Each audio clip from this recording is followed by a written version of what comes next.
नमस्कार दोस्तों, आज हम बात करेंगे कावड़ के बारे में। सावन के महीने में भगवान भोलेनाथ के भक्त नाचते हुए घूमते हुए भगवान का भोलेनाथ के मंदिर तक जल लेकर जाते हैं, गंगा जल लेकर जाते हैं और वहां पर शिवलिंग को अर्पित करते हैं। उसको कावड़िया कहते हैं। केसरिया कपड़े पहनकर जाते हैं, उनको कावड़िया कहा जाता है। सावन के महीने में जाते हैं। कावड़ ले जाने के बहुत तरीके हैं। हर कावड़िया अपने अपने हिसाब से कावड़ ले जाते हैं। तो आइए जानते हैं कावड़ कितने प्रकार की ले जाए जा सकती है। एक होती है सामान्य कावड़।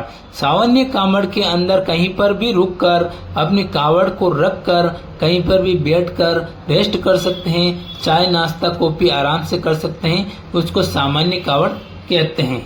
उसको पैदल कावड़ भी कहा जाता है। दूसरी होती है खड़ी कावड़। खड़ी कावड़ उसके नाम की तरह ही होती है। उसको खड़े खड़े ही ले जाना पड़ती है। बीच में बैठते नहीं हैं। अगर बैठते भी हैं तो दूसरा साथी उसको लेकर चलते हुए खड़े रहते हुए रास्ता में जाएगा और खड़े खड़े ही जाएगा। उसको खड़ी कावड़ कहा जाता है। तीसरी होती है दांडी कावड़। दांडी कावड़ में दंडवत प्रणाम करते हुए अपने लंबे के हिसाब से जगह को नापते हुए जाते हैं भगवान भोलेनाथ को मंदिर को। उसको दांडी कावड़ कहा जाता है।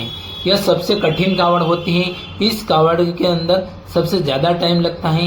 यह भगवान भोलेनाथ की सबसे कठिन कावड़ मानी गई है, दांडी कावड़। इसको दंडवत प्रणाम करते हुए जाते हैं। चौथी होती है डाक कावड़। डाक कावड़ के अंदर एक कावड़ या दूसरे कावड़ को कावड़ देकर दौड़ते हैं। दूसरा कावड़ या तीसरे कावड़ को इस तरह से पूरा समूह एक दूसरे को देते हुए दौड़ते हुए ही भगवान भोलेनाथ के मंदिर तक पहुंचते हैं। उसको डाक कावड़ कहा जाता है।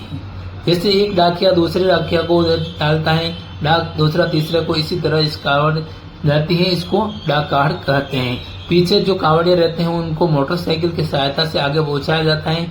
इस तरह से आगे पहुंचाया जाता है और दौड़ते हुए जाते हैं। उसको कहा जाता है डाक कावड़। यह भी एक मुख्य कावड़ मानी गई है। पांचवी कावड़ मानी गई है झांकी कावड़।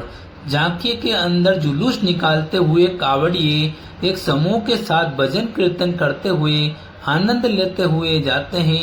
उसको झांकी कावड़ कहा जाता है। यानी जुलूस निकालते निकालते भगवान भोलेनाथ का चित्र लगाकर उनको भगवान भोलेनाथ को सजाकर धीरे धीरे भगवान भोलेनाथ के मंदिर तक पहुंचते हैं। आराम से जाते हैं, नाचते हुए झूमते हुए। उनको झांकी कावड़ कहा जाता है। यानी कि झांकी निकालते हुए जाते इसको झांकी कावड़ करते हैं। जैसे होते हैं बाइक कावड़। बाइक कावड़ के अंदर बाइक को सजाकर कावड़िए बाइक पर बैठ कर जाते हैं और गंगा जल लेकर जाते हैं भगवान भोलेनाथ के मंदिर तक। उसको बाइक कावड़ कहा जाता है। यह हो गई छठी कावड़, बाइक कावड़। इसी प्रकार कावड़िया सातवीं कावड़ आती है भगवान भोलेनाथ की। इसको कहा जाता है झूला कावड़। भगवान भोलेनाथ के यहाँ जाते हैं। सो भगवान भोलेनाथ जो कावड़ होती है उस कावड़ को झूलाते झूलाते ही भगवान भोलेनाथ के मंदिर तक ले जाते हैं। उसको झूला कावड़ कहते हैं। जो झूले के अंदर होती है और झूलाते झूलाते ही ले जाते हैं।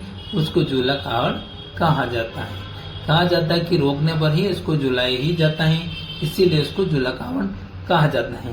पहली कावड़ हो गई सामान्य कावड़, दूसरी कावड़ हो गई खड़ी कावड़, तीसरी कावड़ हो गई दांडी कावड़, चौथी कावड़ हो गई डाक कावड़, पांचवी कावड़ हो गई झांकी कावड़, छठी कावड़ हो गई बाइक कावड़ और सातवीं कावड़ हो गई है जो झूला कावड़।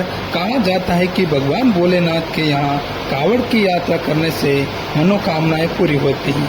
इसीलिए कावड़िए हर सावन में कावड़ भगवान भोलेनाथ के यहाँ कावड़ लेकर जाते हैं और अपनी मनोकामनाएं पूरी करते हैं। जय भोलेनाथ।